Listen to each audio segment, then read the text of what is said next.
Долготрајната и главно драматична транзиција која речиси 3 децении го притиска општеството, остава се подлабоки траги во сите функционални сегменти на кои се потпира државата.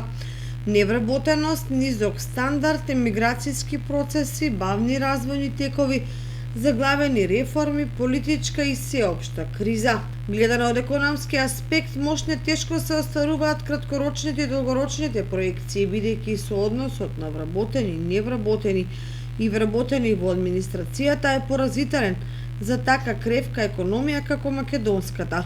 Статистичарите пресметале дека само 30 од 100 жители во Македонија ја имаат привилегијата да се вработени.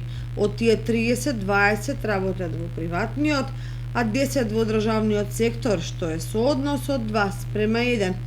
Тоа значи дека тие 20 работници треба да заработат плати, даноци и сите услуги за сите останати 80, главно пензионери, деца, невработени, административци, како и оние што се неактивни на пазарот на трудот.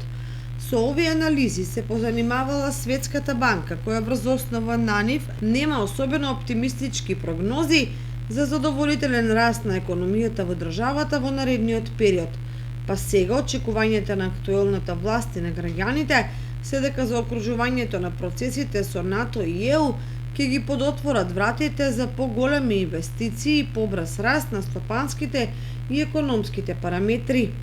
Меѓутоа, само по себе ништо нема да дојде, особено ако не се промени нешто на подобро во соодносите во бројките и во практицирањето на власта, која продолжува совработување во државната и локалната администрација, додека другите невработени ја напуштаат земјата.